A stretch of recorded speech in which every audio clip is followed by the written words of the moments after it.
¿Me pueden escuchar? Buenas tardes, sí, Perfectamente. perfecto. Buenas tardes, José. Buenas tardes, Angélica. Sean muy bienvenidos a esta séptima jornada de nuestro ciclo de seminarios. Gracias por aceptar la invitación. Gracias también a todos los participantes que ya están conectados a este espacio. En un par de minutos vamos a estar también transmitiendo directamente a través del Facebook Live del CONACYT. Para los que no pueden conectarse a la videoconferencia y también pueden conectarse a ese espacio. Les saluda Judith Galeano, directora de Comunicación y Divulgación del CONACYT. Es un gusto compartir este espacio con ustedes. En esta séptima jornada, si me indicas, Viviana, antes de iniciar oficialmente, si ya estamos transmitiendo para el Facebook. Sí, ya estamos transmitiendo. Excelente. Bien, entonces, oficialmente sean todos bienvenidos a esta séptima jornada del ciclo de seminarios sobre los avances de los proyectos de investigación en el contexto de la pandemia del COVID-19. En esta jornada nos acompañan dos investigadores.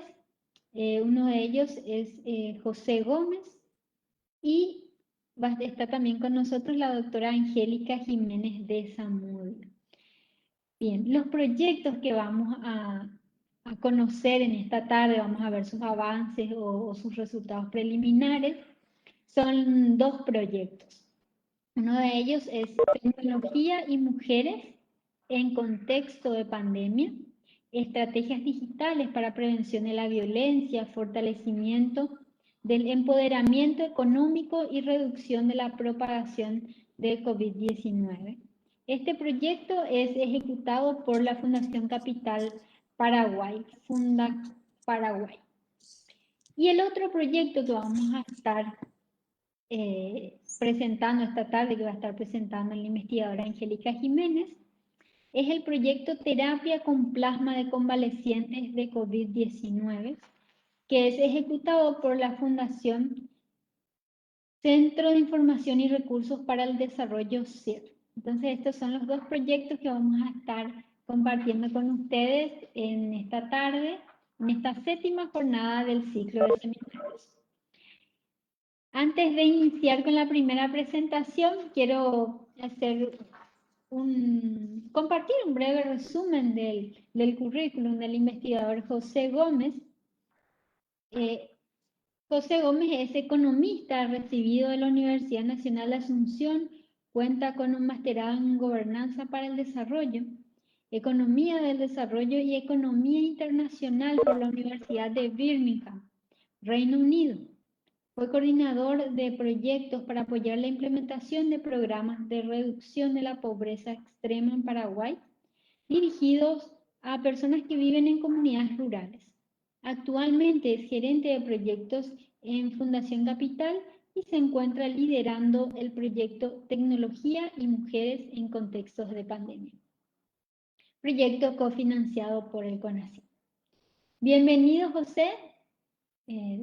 Nos presentás esta tarde los avances y los resultados del proyecto Tecnología y Mujeres en Contextos de Pandemia, Estrategias Digitales para Prevención de la Violencia, Fortalecimiento del Empoderamiento Económico y Reducción de la Propagación del COVID-19. Bienvenido nuevamente, José, te escuchamos. Muchísimas gracias por la presentación. Espero y me confirmen si ya se puede ver la presentación que acabo de compartir. Sí, se ve perfectamente, José, lo vemos. Sí. Dale, muchas gracias por la introducción. Estamos desde Fundación Capital muy entusiasmados con esta investigación. Como señalaste, el tema se refiere a tecnología y mujeres en contexto de pandemia. Principalmente hace referencia a estrategias digitales para la prevención de la violencia, para el fortalecimiento del empoderamiento económico y reducción de la propagación del COVID-19. Un poco de contexto.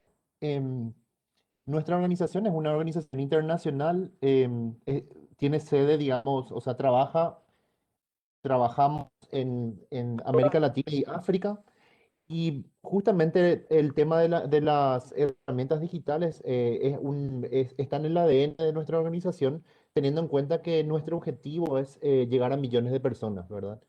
A la fecha cumplimos 11 años de trayectoria, somos relativamente jóvenes como organización, pero en este poco o corto tiempo llegamos a alcanzar con nuestras acciones a 6 millones de personas en estas regiones que había mencionado. Me refiero a América Latina principalmente y también países de África, Mozambique, Kenia, Tanzania, ¿verdad?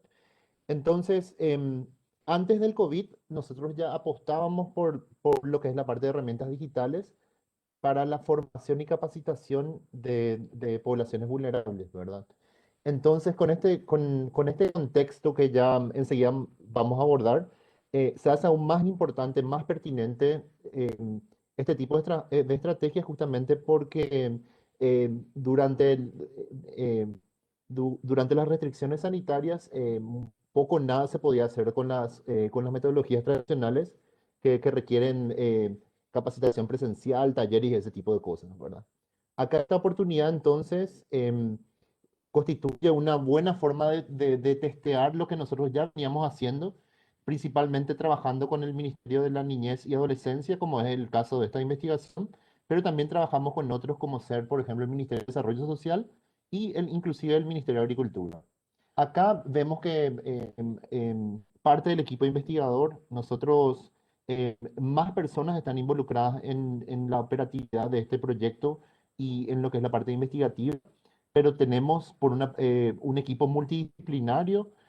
Obviamente tenemos expertas en género como Molly Molinas, por ejemplo, expertos, digamos, en lo que es la parte de investigación, también en la parte de, digamos, de empoderamiento económico, entre otros. Este sería, digamos, el equipo de investigador, como vemos. Y brevemente le quería comentar los antecedentes de la motivación de trabajar en este tema, en este momento, ¿verdad? Por una parte, tenemos que desde el año pasado, o sea, ya cumplimos más de un año con esta compleja situación sanitaria a causa de la pandemia, que realmente hace que las desigualdades que existían luego se agudicen, ¿verdad? Se sienten más, digamos, lo que es la parte de exclusión, lo que es la parte de dificultad de acceder al sustento, ¿verdad? Em, y en este sentido, en este contexto, el gobierno, digamos, para minimizar o reducir el impacto de propagación de la enfermedad COVID-19, se declararon, digamos, estado de emergencia y muchas medidas sanitarias que tienen relación con lo que es la parte de prevención de la enfermedad, distanciamiento social, higiene, aislamiento. Y esta nueva realidad que le suelen llamar el modo COVID de vivir en el cual nos encontramos, em, es como que agrava la situación de comunidades en situación de pobreza. Agrava porque ya existían o preexistían barreras para permitir, digamos, informalidad, otro tipo de barreras, ¿verdad? Y esta situación, el modo COVID de vivir, hace que estas barreras sean más acuciantes y en este contexto, ¿verdad? En este sentido, grupos que sufren discriminaciones múltiples, como ser el caso de las mujeres, están experimentando de manera desproporcionada los efectos negativos de la pandemia.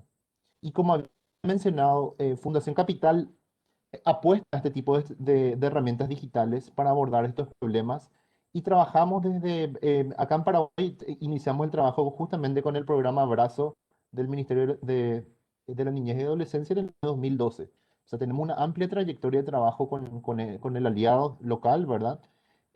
Y lo que hacemos es apoyar el componente socioeconómico que busca que las madres, que las mujeres, que las madres, quienes son sustentos de hogar de niños en condición o en riesgo de trabajo infantil o peores formas de trabajo infantil, accedan a mejores ingresos o puedan generar un ingreso que le permita una vida digna, ¿verdad? Esto con un enfoque de género transformativo. Si vamos a lo que sería la parte de objetivos de investigación, la parte, el objetivo general se refiere a conocer evidencia sobre estrategias de soluciones digitales para la mejora de capacidad y empoderamiento de mujeres de sectores vulnerables, que reciben en este momento apoyo del programa Abrazo, ¿verdad? Nosotros, como había mencionado, trabajamos en todo el país con los centros del programa Abrazo, pero como objeto de esta investigación únicamente estamos abordando 3 centros del programa Abrazo que ya les menciono, ¿verdad? En cuanto a los objetivos específicos se refieren a incrementar y difundir los conocimientos sobre la realidad de las mujeres, también buscar un modelo de cuidado de estrategia digital orientado a fortalecer el acceso y capacidades de las mujeres.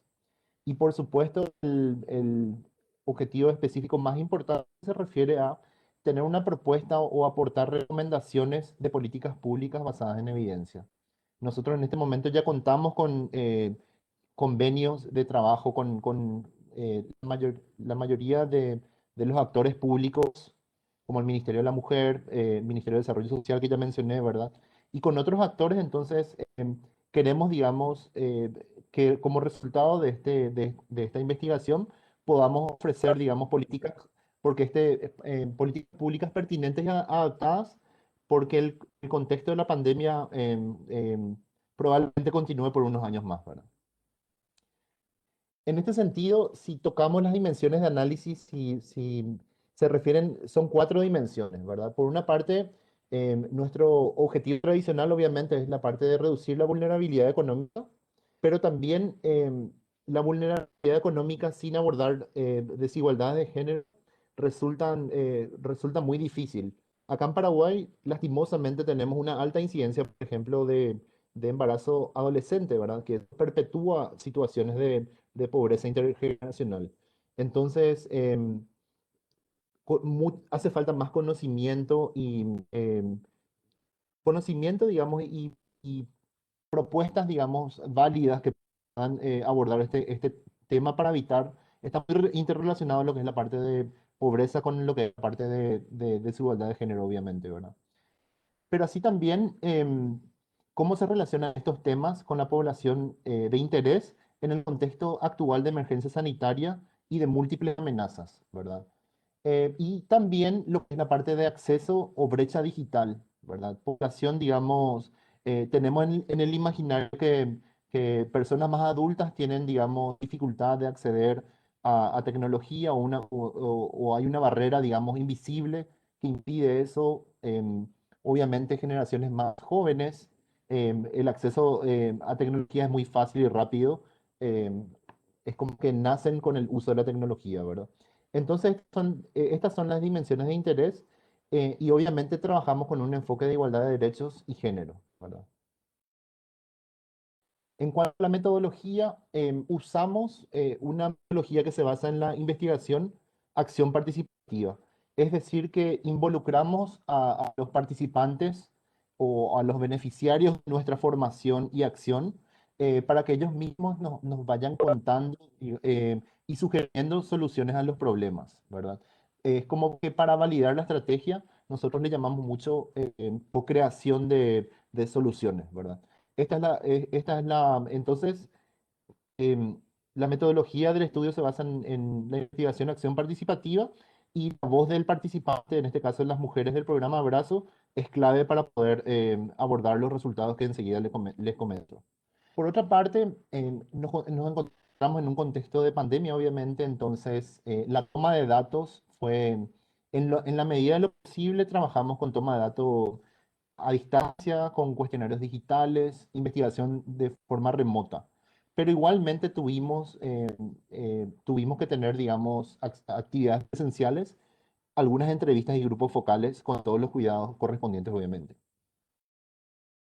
En cuanto si hablamos de los participantes, Fundación Capital apoya a aproximadamente 1.000 participantes del programa Abrazo con el Ministerio de la Niñez. Pero en este caso trabajamos con 121 mujeres de 2 localidades del Departamento Central y una localidad de Itapúa, ¿verdad? En este caso, el barrio Ceballos Cueda Asunción, ¿verdad? El barrio San Francisco, perdón. La Villa 24 de Junio en San Lorenzo y en Encarnación, una comunidad que se llama Piroú, eh, es un centro comunitario del programa Abrazo. Vemos que las mujeres en general viven con su pareja, o sea, el 70% de ellas viven en pareja y 30% sin pareja. Esto no se diferencia mucho de lo que, del panorama a nivel país, según datos de la encuesta de hogares de la DGEC, ¿verdad? Y brevemente, para conversar en relación a las herramientas digitales, tenemos 4 herramientas digitales para el testeo. Primera se llama Aptitude, es una aplicación de edutainment con temas de emprendedurismo, habilidades blandas y está totalmente en guaraní. Entonces es, digamos, de un contexto de enseñar a las personas a tener su propio negocio, a salir adelante por sus propios medios, ¿verdad? Aparte tenemos otra aplicación que se llama Igual App. También esta aplicación es para tabletas, también con un enfoque de edutainment, que básicamente se refiere a educación con entretenimiento, por decir, ¿verdad? Con ejemplos vivenciales, jocosos, y de esa forma propiciar capacitación de una forma, digamos, como un juego. En este caso, igual app se refiere a relaciones familiares, por decir em, cuál es el rol, digamos, de los hijos, la relación entre padres e hijos. También toca temas de comunicación asertiva, prevención de la violencia y empoderamiento, entre otros. Aparte de estas 2 aplicaciones, también trabajamos con estrategias de mensajería, ¿verdad? Lucy Kunain es una estrategia de mensajería basada en WhatsApp, en donde existe una interacción entre las participantes con Lucy, que le envía contenido, flyers y otros de temas de interés como, por ejemplo, emprendimiento, cómo prevenir el COVID, prevención de la violencia, entre otros. También tenemos otra, la cuarta y última estrategia, también es de mensajería. Tiene un chatbot que básicamente eh, digamos, la parametrización de mensajes que un asistente virtual directamente contesta de acuerdo a temas de interés. En general aborda los mismos temas que Lucy, pero a diferencia, la comunicación, digamos, es de acuerdo a lo que el participante busca. Entonces el asistente virtual, si es una pregunta de prevención de COVID, eso es lo que te responde, ¿verdad? En cuanto a los datos, la fuente de datos para esta investigación se refiere, digamos, tuvimos entrevistas a participantes, tuvimos grupos focales y encuestas. Se realizó una encuesta inicial con estas 121 mujeres y una encuesta final, digamos, luego del testeo de estas intervenciones, también, pero con un número menor de encuestadas, ¿verdad? Aparte de lo que es la parte, digamos, información de primera mano, también tenemos la base de datos del uso de estas aplicaciones. Obviamente, estas aplicaciones que les mencioné, Aptitude y Igual App, tienen un registro de datos del usuario. Cada vez que el usuario realiza una acción o completa un contenido, eso queda registrado y eso también fue parte de la fuente de datos. Y respecto a los otros, digamos, a las otras estrategias que se refiere a Lucy y también a la estrategia de Vector, tenemos reportes de mensajería de estas estrategias. Em, en último punto, también, aparte de trabajar, de tener, digamos, la fuente de datos de las propias participantes, em, entrevistamos a actores del sector público y privado relacionados con los temas de interés, ¿verdad? Por ejemplo, el Ministerio de la Mujer, algunas fundaciones que trabajan también con la población de interés, algunos ministerios también que prestan servicio a estas mujeres. En cuanto a las estrategias, básicamente, quizás por el tiempo, yo no sé si estoy bien con el tiempo, pero básicamente podemos decir que, perdón, Perdón, José. Justo estamos llegando a los 12 o 13 minutos. Sí, sí, unos 5 minutos más como mucho, ¿te parece? Para cerrar. perfecto, perfecto. Dale, genial, gracias. Sí, yo paso, digamos, paso a estos resultados, digamos, que es lo que nos interesa, ¿verdad? Básicamente es como que en en las entrevistas y grupos locales podemos validar temas de que ya están, digamos, establecidos, ¿verdad? Que básicamente que se sabe, digamos, que la violencia aumentó en el contexto de la pandemia. Inclusive las mujeres encuestadas mencionaban que ellas tenían conocimiento directo de actos de violencia de vecinas u otros, ¿verdad?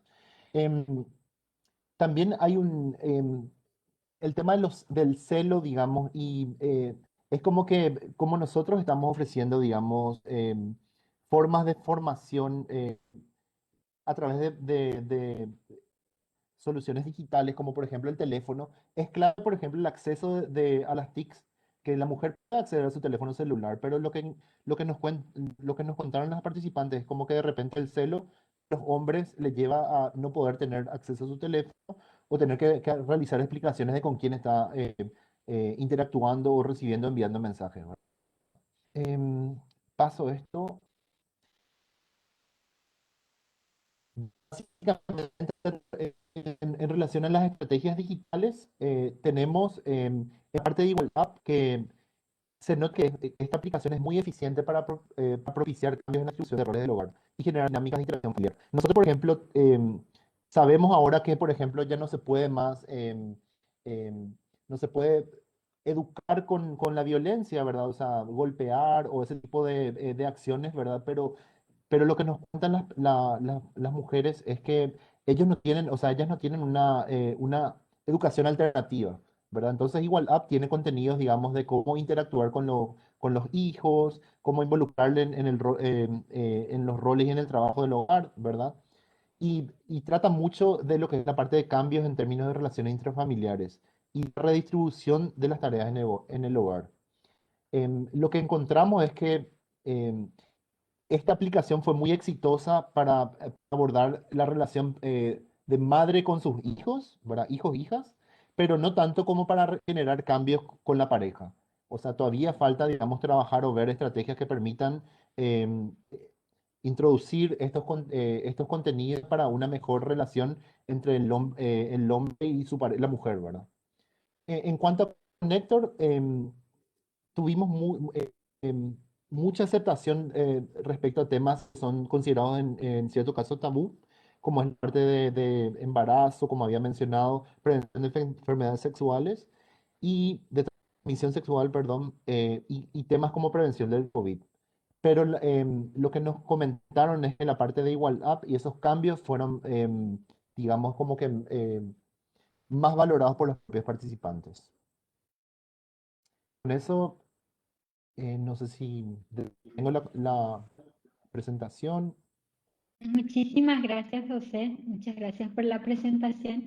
Tenemos algunas consultas, pero antes de mencionarlas, quiero compartirles que los que nos están siguiendo a través de la videoconferencia pueden dejar sus preguntas o comentarios en el chat, y los que nos están siguiendo a través del Facebook del CONACYT pueden dejar sus consultas en el espacio de comentarios abajo de la transmisión. Bien, gracias nuevamente, José, por la presentación. Tenemos aquí una consulta. Dice, teniendo en cuenta la actual pandemia, ¿qué tipos de políticas públicas hacen falta para que las mujeres puedan empoderarse en los distintos ámbitos cotidianos? Una de las áreas de las cuales abordamos es la relación, por decir, entre las mujeres, ¿verdad? Y también las autoridades locales, por decir. O sea, no tanto como autoridades, me refiero, por ejemplo, a la policía o los estamentos digamos, donde el Estado tiene presencia en las comunidades, ¿verdad? Estamos hablando, por ejemplo, de la escuela, la policía, ¿verdad? Y lo que vemos, o lo que nos dijeron es que se requiere mayor sensibilización respecto a estos temas. En algunos casos, por cuestiones de tabú u otros, ¿verdad? Es como que no hay una forma de accionar clara respecto a lo que es la parte de violencia de género o lo que es la parte de empoderamiento. Entonces, digamos, es como que concientización en las zonas locales, ¿verdad? Que es como que el trabajo interdisciplinario de los ministerios y la Secretaría de Estado llegue, digamos, a los funcionarios que están en las comunidades. Yo creo que eso es lo que nos dicen las mujeres, que es una estrategia muy válida para fomentar el empoderamiento en estos ámbitos, en las comunidades, ¿verdad? Muchísimas gracias, José. Aquí tenemos otra consulta, dice. La situación de los celos y los celulares, ¿se puede considerar también violencia? Sea o no sea, es un aspecto a fortalecer en la educación en todos los niveles, pero se disponen las palabras género y educación sexual y ya se generan problemas. Sin embargo, considero que es fundamental. Se trata de una cuestión básica, el trato interpersonal, dice Matías Denis. Saludos a él que nos acompaña desde Itapúa, Encarnación. Gracias por acompañar esta transmisión, Matías. José, ¿qué nos puedes decir acerca de esta consulta barra comentario? Sí, gracias, Matías. Justamente esto, claro claro que es violencia. La violencia de género no es únicamente la violencia física, sino también, por ejemplo, acción de maltrato, acciones digamos, atacar psicológicamente. Y en este caso, por ejemplo, es cerrar una brecha o una oportunidad de acceso a información u otros, inclusive entretenimiento, ¿verdad? Al prohibir o al limitar el acceso a un celular a una mujer, obviamente es violencia de género también. Perfecto. Gracias, José, por tus respuestas. La gente que quiere seguir dejando sus comentarios o sus consultas, nos las puede dejar en el chat. José nos va a acompañar hasta el cierre de la videoconferencia, entonces si es que se genera algunas consultas, entonces vamos a poder hacerlas a José nuevamente antes del cierre de la charla de hoy. Gracias, José, y esperamos que te quedes ahí prendido a la siguiente charla. ¿Está bien? Muchas gracias. Sí, claro, claro, claro. Bien. A continuación tenemos la presentación de los avances del proyecto Terapia con Plasma de Convalecientes de COVID-19. Este proyecto es ejecutado por la Fundación CIR, el Centro de Información y Recursos para el Desarrollo. Y lo estará presentando la investigadora, la doctora Angélica Jiménez de Zamudio. Bienvenida, doctora. Muchas gracias por acompañarnos en esta tarde. Muchas gracias a ustedes. Un placer estar acá. Voy a compartir mi pantalla. Sí, adelante. Estamos ¿Se viendo puede observar? ahora su presentación. Sí, sí puede. Ahí está. Muy bien. Sí, lo vemos, doctora. Es todo suyo. Bueno, muy buenas tardes de nuevo. Quisiera compartir con ustedes este proyecto de investigación que lo realizamos desde la Facultad de Ciencias Médicas sobre la terapia con plasma de convalecientes COVID. Y vamos a, en el transcurso de la presentación, mostrar las lecciones aprendidas y los resultados preliminares. Este proyecto se llevó a cabo, es multicéntrico, se llevó a cabo a través del Ministerio de Salud Pública, en los centros del Instituto de Previsión Social, en los centros que tratan COVID en privados. Fue financiado por el CONACYT y el estado actual se encuentra en el análisis final de los datos con un informe preliminar.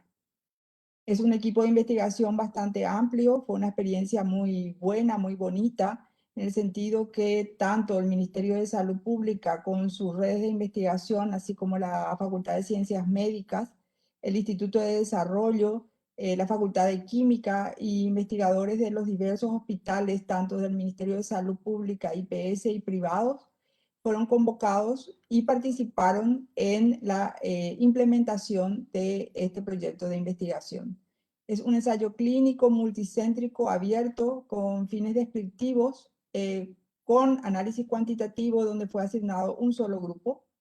Fue aprobado por las instancias reguladoras, tanto el Comité de Ética de Investigación de la Facultad de Ciencias Médicas, así también como la Dirección General de Vigilancia, que es DINAVISA, perdón. Y las fechas de inicio fue en agosto del 2020 y el reclutamiento culminó el 1 de diciembre del 2020 y posteriormente nos abocamos al análisis de datos. Está escrito en el Clinical Trial con este número, se puede observar. Bueno, como ustedes sabrán, la pandemia COVID-19 fue una experiencia muy única en el sentido de que todos los investigadores pudimos desarrollar algunas investigaciones para poder paliar la situación a la que nos estábamos enfrentando. Y una de esas, revisando la literatura, como una opción terapéutica es el plasma de convalecientes.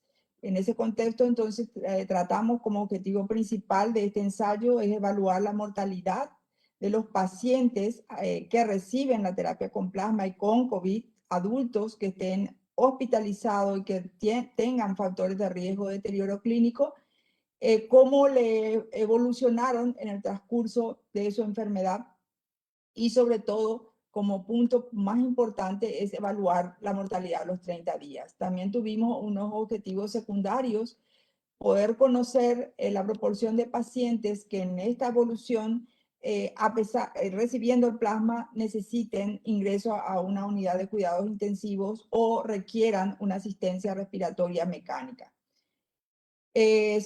Los criterios para incluirla a los pacientes fueron, así como les decía, pacientes adultos mayores de 18 años que deberían estar hospitalizados, confirmados con el diagnóstico de COVID por una prueba RT-PCR, que no pasen de 15 días del inicio de los síntomas, y como sabemos que existen factores de riesgo de deterioro clínico que están en relación con mayor mortalidad, hemos incluido para este ensayo tener focalizados en los pacientes con estas características y que tengan algún factor de riesgo, llámese, por ejemplo, hipertensión, llámese diabetes, tuberculosis, obeso, enfermedad renal crónica, y también incluimos al personal de riesgo que nosotros consideramos que es el personal de salud. ¿Qué hicimos? La intervención consistió en la transfusión de plasma convalecientes COVID de 2 unidades, 200 cc con un intervalo de 24 horas. Para este procedimiento se tuvo que desarrollar toda una logística porque por un lado necesitábamos el producto era el plasma de convalecientes, cuáles eran las características que tenían que tener ese donante, que tenían que ser donantes que tuvieron una infección confirmada, que se encuentren 14 días sintomático o que 28 días de recuperación clínica sin un test PCR positivo. Acuérdense que esto fue iniciado en agosto, o sea que todos estos criterios se desarrollaron aproximadamente en los meses de junio, julio, muchos de los cuales hoy día han sido cambiados al conocer mejor los avances de lo que fue toda la epidemia de COVID. Este esquema operativo trata de mostrar que hubo un trabajo, así como decíamos, multidisciplinario entre el equipo de investigación, todo lo que es el Programa Nacional de Sangre, que se dedicó a la preselección y selección del donante, el Centro Nacional de Transfusión Sanguínea, que fue el encargado de hacer las aféresis, el almacenamiento y posteriormente la distribución a los hospitales, y dentro de esos hospitales todo el equipo de médicos que estaban a cargo de los pacientes, que fueron los que llevaron a cabo la intervención y posteriormente el seguimiento. Debemos de destacar que este proyecto fue un proyecto liderado por el Ministerio de Salud Pública, a los cuales fueron sumándose los diferentes centros que mencionamos. 16 centros, se incluyeron 377 pacientes y podemos tener los resultados. La edad media de los pacientes fue de 55 años, como pueden ver en esta diapositiva. La mayor proporción de los pacientes estuvieron entre la edad de 40 y 59 años. El sexo masculino fue más frecuente. Y dentro de los factores de riesgo, como lo había mencionado inicialmente, figuraban la hipertensión, los pacientes obesos y la diabetes como los principales factores de riesgo. Y también es muy importante destacar que muchos de los pacientes no solamente tenían un factor de riesgo, sino que tenían más de un promedio de 2 factores de riesgo con un rango que iba más o menos 1. Todos los pacientes tenían un tratamiento concomitante. El plasma no fue el único tratamiento. Nosotros aceptamos que los pacientes reciban el tratamiento de cada centro y dentro de esto tenían heparina, corticoides, Remdesivir el 25% de los pacientes, hidroxicloroquina el 2% de los pacientes, pero el 90 y 95% de los pacientes tenían corticoides y heparina. En cuanto a la sintomatología, los síntomas más frecuentes fueron tos, disnea y taquipnea, como ustedes pueden observar. El resto de los síntomas se presentó menos frecuentemente, como por ejemplo la fiebre, dolores de cabeza, dolor corporal y la pérdida del olfato y pérdida del gusto en aproximadamente 24% de los pacientes.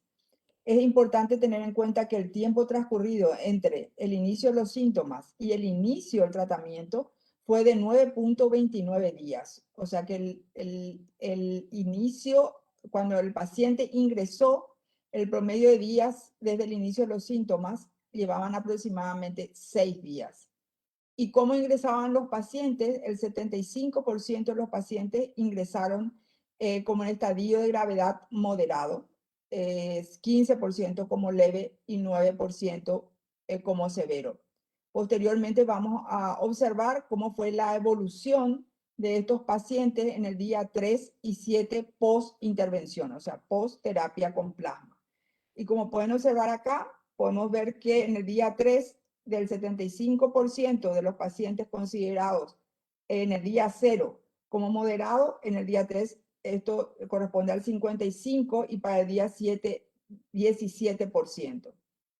Así también aumentó en forma contraria los pacientes leves que se encontraban en el día 3 y en el día 7 teníamos 71% de los pacientes en estadio leve, como pueden observar en esta diapositiva. Entonces podemos, de esos 377 pacientes que ingresaron, 84 pacientes fueron dados de alta hospitalaria. Esta alta hospitalaria fue bastante temprana y 16% evolucionaron en forma desfavorable. Dentro de estos 54 pacientes, ingresaron a unidades de cuidados intensivos y 7 pacientes fallecieron en sala. En cuanto a la mejoría, decíamos, si vemos esta anterior diapositiva, que 316, 84% de los pacientes, vemos que la mejoría se observó en el 80% de los pacientes en el día 7 y en el día 14, 94% de los pacientes. Este gráfico nos trata de mostrar el tiempo que llevan para los desenlaces clínicos. Como le decía, entre el inicio de los síntomas y la hospitalización pasaron 6.5 días y entre el inicio de los síntomas y el inicio del tratamiento pasó 9.3 días y el paciente fue dado de alta con un promedio de 6 días. Y el ingreso a terapia de unidad de cuidados intensivos fue muy temprana, después de recibir plasma. Probablemente eso lo relacionamos con el pequeño porcentaje, pero de pacientes severos y críticos, que fueron los que necesitaron ingreso a terapia intensiva en forma inmediata. Si observamos la letalidad global, que fue el objetivo primario, vemos que existe una letalidad global de 9.8%, y en los pacientes hospitalizados sin que requieran terapia es de 2%, y sin embargo la letalidad en terapia intensiva es de 55%. Es un procedimiento bastante seguro, 2% de eventos adversos, pero la mayoría de ellos no fueron fatales, ninguno de ellos, y todos se resolvieron al suspender la perfusión. Haciendo una curva de sobrevida de Kaplan-Meier, observamos que el 86% de los pacientes tienen una sobrevida buena. Y si esta sobrevida y la letalidad la comparamos con la letalidad para esa época de septiembre, octubre del 2020 del Ministerio de Salud, vemos que el Ministerio de Salud tenía una letalidad global de 28% y 53% en terapia intensiva, que en nuestro caso, si vemos que nuestra letalidad global fue de 9.8 y la letalidad en terapia intensiva fue de 55%. O sea que la letalidad de nuestros pacientes fue menor que la letalidad de los pacientes del Ministerio de Salud Pública. Si vemos por factores de riesgo, podemos concluir que los pacientes que tengan diabetes, que tengan mayores de 65 años y que los que tienen dos más de 2 factores de riesgo de deterioro clínico, son los pacientes que tienen mayor riesgo de mortalidad y los pacientes que se podrían beneficiar con una terapia temprana con el plasma. La conclusión de nuestro estudio es que, así como les decía, estos factores de riesgo, nosotros consideramos que la hospitalización es tardía, como les mencionaba, 6.5 días y la intervención en el día 9. Sin embargo, cuando hicimos un corte y tratamos de analizar la mortalidad menos de 7 días y más de 7 días, no hubo diferencia significativa y podemos observar que la letalidad fue menor que la letalidad del Ministerio de Salud y podemos decir también que es una intervención segura. Si bien nosotros consideramos que existen limitaciones en este estudio por la ausencia de grupo control, sí podemos hacer una relación con la literatura internacional y también con los datos del Ministerio de Salud. Si bien es cierto, no es el mismo grupo poblacional, pero nuestros hallazgos proporcionaron una información importante, sobre todo para el diseño de otros ensayos donde involucren el plasma convaleciente. O sea, nosotros decimos que se debe transfundir plasma a los pacientes que tienen factor de riesgo bien definido. Los pacientes que se benefician son los pacientes leve o moderado, no los pacientes críticos que están en terapia intensiva, y que la intervención, según la literatura, tiene que ser lo más temprana posible. Esa intervención tiene que ser menos de 3 días y también es importante tener en cuenta que los pacientes deben tener altos títulos de anticuerpos. ¿Qué aprendimos? Que nosotros desalentamos el uso incontrolado del plasma convaleciente. Sí, alentamos trabajar bajo protocolos y ensayos clínicos y que esta intervención del plasma sea temprana. Incluso sea dada a estos pacientes con estos grupos de riesgo en hospitales de día sin que el paciente necesite internación. Y esto podría de esta manera reducir las demandas del sistema de atención de salud y proporcionar, consideramos, como una fuente de recuperación de los pacientes en riesgo hasta que las vacunas estén ampliamente disponibles.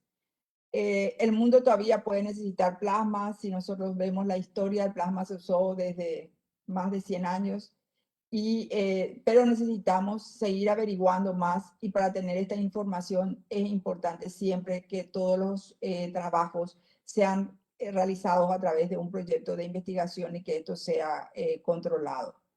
Tenemos que agradecer a todas las instituciones que han participado y sobre todo a CONACYT por el apoyo que nos ha dado para poder llevar adelante este proyecto, al CIR, que es nuestra administración y gestión de este proyecto, a la Facultad de Medicina, a toda la red del Ministerio de Salud, a los centros participantes, a todos los investigadores, que son muchísimos y nos ha permitido y fue una experiencia muy satisfactoria poder trabajar con una red de investigadores, no solamente a nivel de la ciudad de Asunción, sino también en el interior, Ciudad del Este, Encarnación, Coronel Oviedo, y de alguna manera poder instalar la investigación en todos estos sitios y que estos investigadores estén dispuestos a seguir investigando y a seguir apostando por tener evidencias fuertes para poder así contribuir a la salud pública.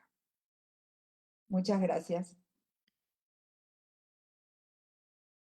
Muchísimas gracias, doctora Angélica Jiménez, por la presentación bastante completa de un proyecto que está en su fase de cierre. Solamente mencionabas, doctora, que están cerrando con un informe de análisis final que tienen que presentar como para ya cerrar el proyecto, Sí. esta etapa del proyecto completamente. Sí, bueno, hay una parte del proyecto que nosotros habíamos previsto, que fue el tema de los donantes y el estudio de los anticuerpos en los donantes y en el paciente, que tuvimos un atraso en cuanto a los reactivos que necesitábamos para poder determinar los anticuerpos en los donantes y en los pacientes, y también hacer un convenio con el Hospital Sant Just, que es el que nos va a analizar los anticuerpos neutralizantes.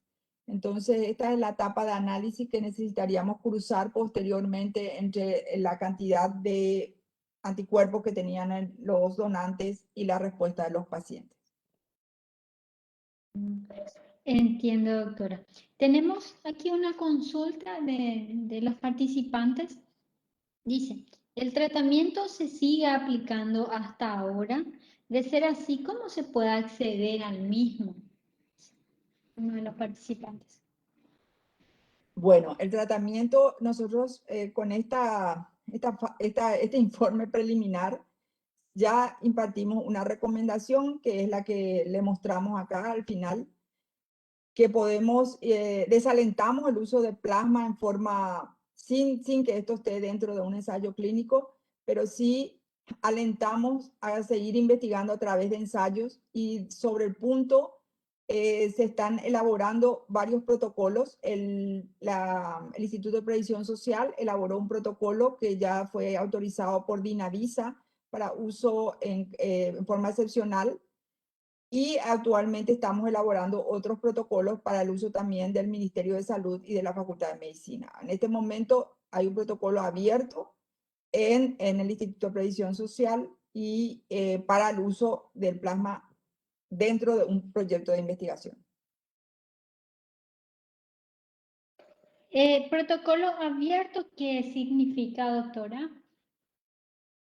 O sea, el protocolo abierto significa que están reclutando, porque como todo ensayo clínico tiene una N, un número, para poder evaluar este ensayo. Entonces, nosotros en nuestro proyecto cerramos, hicimos la evaluación, hicimos la recomendación y eso permitió que se abran otros proyectos. Excelente. Sí, creo que me pareció escuchar o ver en algunas de las noticias que el Instituto de Previsión Social iba a iniciar los ensayos con plasma. Entonces utilizaron como una base científica esta investigación para desarrollarla ya ahí en ese espacio. Asimismo, o sea, el Instituto de Previsión Social formó parte de este ensayo y actualmente ya abrió otro ensayo para la terapia con plasma, tomando como base los resultados y las recomendaciones del primer ensayo de plasma. Qué bueno que ya esté teniendo otras ramificaciones también este proyecto. Eso creo que es el objetivo también de todo el trabajo que están realizando ustedes, tanto ustedes como investigadores como el CONACYT también que impulsa las investigaciones científicas para que también otras instituciones puedan ir acompañando y replicando también estas investigaciones. Sí, exactamente, esa es la idea. Bueno, cuando hicimos este protocolo, justamente, y de todo lo que existe en la literatura, la idea era que los resultados de esto se tomen como para poder diseñar otros ensayos clínicos y ir viendo nuevamente los resultados. Perfecto. Doctora, tenemos otra consulta. Dice, ¿a qué comités de ética se vio expuesto este proyecto? Bueno, este proyecto inició el proyecto en sí dentro de la Facultad de Ciencias Médicas y los pasos a los cuales está abocado este proyecto fue Dirección de Investigación, Comité de Ética de la Facultad de Ciencias Médicas y posteriormente aprobación por el órgano regulador que es Dinavisa. Perfecto. Veo si es que tenemos otra consulta en redes. Y la aviso. Perfecto. Creo que ya no tenemos otras consultas, doctora. Agradezco muchísimo el tiempo, que se haya tomado el tiempo para acompañarnos en estas jornadas de difusión de estos proyectos. A José, muchas gracias también por acompañar esta presentación. Todos estos materiales que ustedes nos están enviando, compartiendo, va a estar disponible en nuestra página web. También en el espacio de datos abiertos, donde cada uno de los proyectos tiene un espacio propio para difundir sus avances, informes, o materiales de difusión, etc. Entonces, agradecemos que nos ayuden a difundir todo el trabajo que ustedes están realizando en estos espacios, ya que la ciudadanía también pueda empoderarse a través de la información científica, a través de la comunicación y también ya ir utilizando, ir aprendiendo. Creo que especialmente en lo de plasma la ciudadanía se puso las pilas, participó hasta ahora en redes sociales, siguen preguntando dónde pueden ir a donar. Vamos a mencionarles ahora que pueden ir al IPS en el caso de este nuevo proyecto. Y bueno, quedamos nosotros también a disposición desde el CONACYT para apoyar todas las iniciativas que ustedes impulsen desde sus centros de investigación para acompañar el trabajo que están realizando. Muchas gracias, José. Muchas gracias, doctora Angélica. No sé si quieren dar un último mensaje, un minutito cada uno como para cerrar la sesión de esta tarde. José. Sí, yo también querría invitarle, nosotros estamos, digamos, casi a punto de cierre de este proyecto y vamos a organizar un webinar que oportunamente le estaremos facilitando más detalles. En ese webinar va a estar parte del equipo de investigación, obviamente, compartiendo ya los resultados finales de este trabajo. Y por esta tarde, muchas gracias también a la doctora Angélica. Muy interesante el trabajo que están haciendo.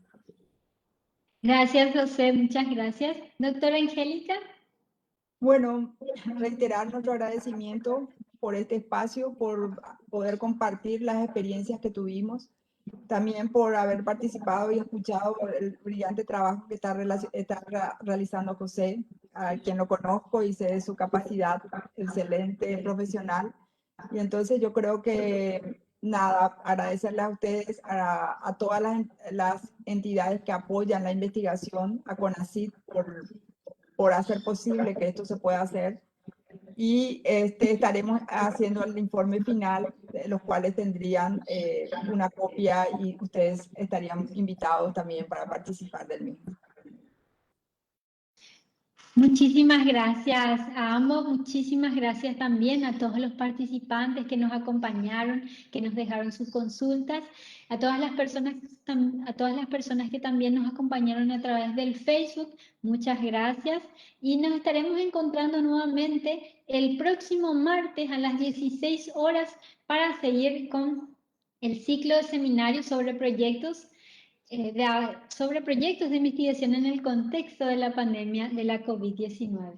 Muchísimas gracias a todos, que tengan una muy buena tarde. Hasta pronto. Muchas gracias. Gracias. Hasta luego.